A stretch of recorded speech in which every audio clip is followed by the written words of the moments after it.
Magandang araw po sa inyo lahat. Sana matapos yung panoorin tong aking vlog ay makapag-subscribe kayo sa aking YouTube channel. At sana itong vlog kong ito ay may share nyo sa inyong mga kaibigan, sa inyong mga kasamahan at importante sa inyong mga co-teachers. At sana matapos yung panoorin itong vlog kong ito, pakihit na lang din yung notification bell para every time na nagkakaroon ako ng bagong vlog ay palagi kayo manonotify. At yung palaging request ng Sir Bong, favor nyo na lang kay Sir Bong kasi dyan sa mga vlogs ko ay marami nang lumalabas na ads. Sana pag lumalabas yung mga ads, huwag nyo siyang i-skip. Papanoorin nyo ng buong buo lahat ng ads na lumalabas dyan sa aking vlog. Pwede ko bang asahan yan sa ating mga kaguruan? Maraming salamat sa inyong lahat. Maraming guro ang nagtatanong paulit-ulit. Magkano raw ba yung increase under SSL 6? Although confirmed na yung salary increase ng lahat ng empleyado ng gobyerno, kaya lang hindi pa nire-reveal ng DBM kung magkano talaga yung magiging increase ng mga kawani ng gobyerno o yung increase natin.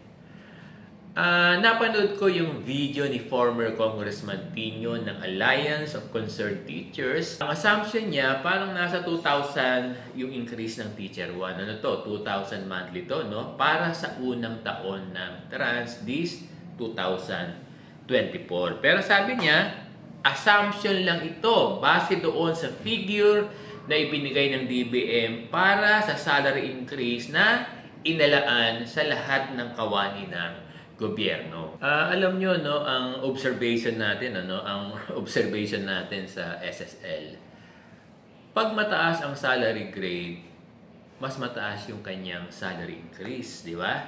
Sa salary increase under SSL, mas mataas yung increase ng Teacher 3 kaysa sa Teacher 1. Tama ba yung observation ni Sir Bong?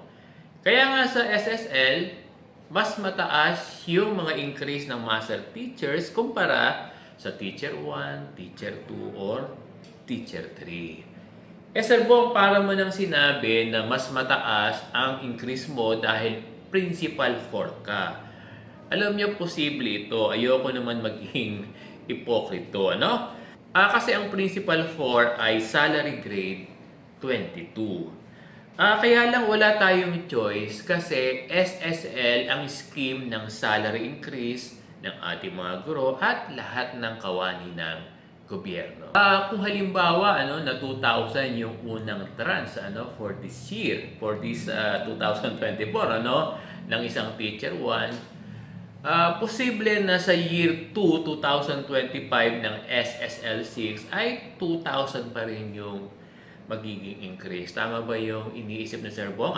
Till matapos, probably, yung 4th tranche ng 2027. So, parang lumalabas na sa Teacher 1, yung 4 na taon niya ay 8,000 lang yung kanyang naging increase.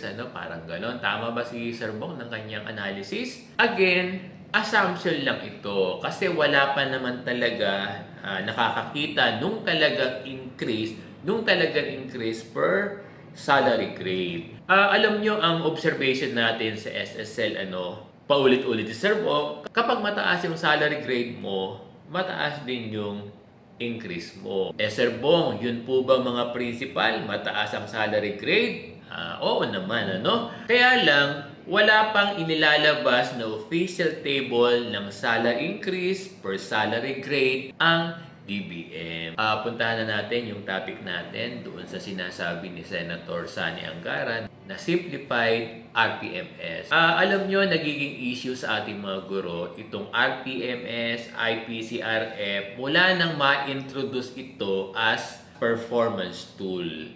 Alam nyo, talagang sinasabi ng mga guro natin, stressful on the part of our teachers itong pag-a-accomplish ng IPCRF taon-taon.